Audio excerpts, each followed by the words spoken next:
Imagina só, anos 30. O Brasil tá naquela fase, sabe, querendo ser um país moderno a todo custo.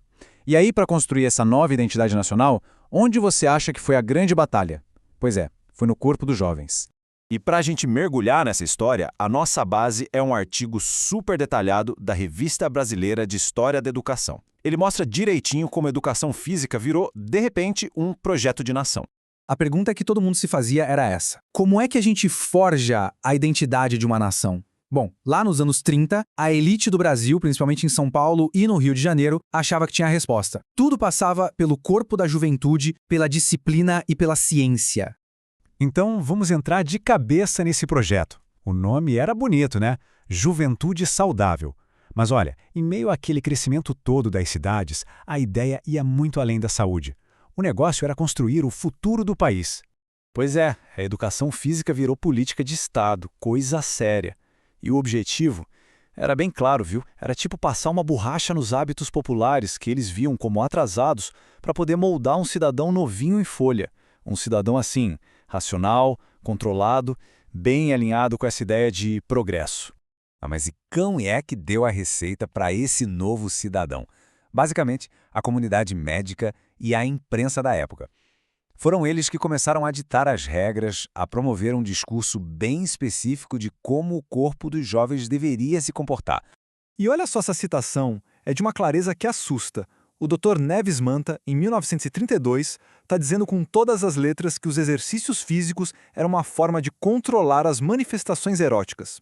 Ou seja, o esporte não era só para a saúde, era uma ferramenta científica para botar a sexualidade da galera na linha e evitar as tais paixões prematuras. E não parava aí não.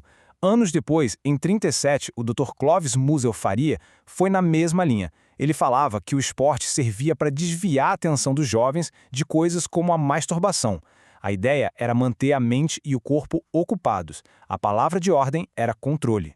Essa tabela aqui resume tudo perfeitamente. Eles criaram uma divisão radical. De um lado, o corpo controlado. Exercício moderado, higiene, disciplina, tudo científico. Do outro, o corpo perigoso. O do ócio, da vadiagem, do improviso, das paixões. Era um mundo dividido em dois, preto no branco. E esse papo de controle foi ficando mais pesado. Começou a entrar no debate da delinquência juvenil. Alguns médicos, como Leonildo Ribeiro, chegaram a sugerir que o crime tinha raízes biológicas, que era algo herdado, genético. Só que essa visão não era consenso, não. Tinha gente que batia de frente, como o Dr. Manuel de Abreu. Ele rebatia dizendo: não, a causa não é biológica, é a miséria. O problema para ele era social, era o abandono. E essa briga de ideias definiu o debate daquela época. Ok, então a gente viu o que a elite queria, o projeto oficial. Mas e na vida real, na rua? Bom, aí a história era outra. Enquanto eles debatiam esse modelo ideal, o corpo da juventude popular se movia de um jeito completamente diferente, indisciplinado. A capoeira, por exemplo, é o caso clássico. Hoje a gente vê como uma expressão cultural riquíssima, né? Mas naquela época era caso de polícia. Olha essa notícia de jornal. Associava quem jogava capoeira direto com vadios, gente sem profissão e residência. Era marginalizado mesmo. E sabe quem mais entrou na mira? O futebol. Parece loucura, né? Mas o crescimento explosivo do futebol, aquele jogado na rua, sem controle, era visto como uma ameaça. Tinha crítico, como esse Carlos Fernandes, que chamava de mania pandêmica. Chegou a dizer que o futebol estava criando uma geração de cangurus por causa do tamanho das pernas. Imagina só. Então, o ponto central é esse, percebe? O problema não era o exercício físico em si, o problema era a falta de controle. A capoeira, o futebol de várzea, tudo que era popular, espontâneo, divertido, era visto como uma bagunça, uma ameaça para aquele projeto de ordem e disciplina. E é aqui que a história fica ainda mais interessante, porque a gente chega na grande contradição, no paradoxo que estava bem no centro desse projeto de nação do Brasil dos anos 30.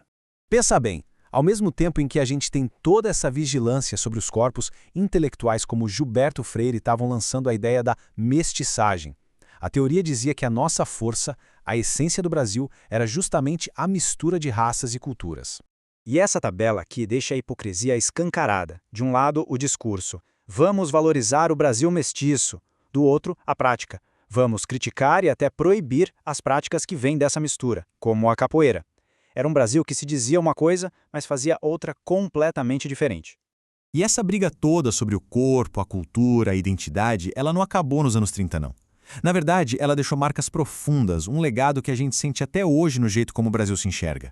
A década de 30 foi um verdadeiro caldeirão. De um lado, o governo Vargas empurrando um projeto nacionalista. De outro, chegava um modelo de educação dos Estados Unidos. Enquanto isso, o futebol explodia de popularidade nos bairros. E para completar, a gente tinha desfiles gigantescos, quase militares, com milhares de jovens marchando. Era tudo ao mesmo tempo. No fim das contas, o que fica claro é que esse projeto de juventude saudável nunca foi só sobre saúde.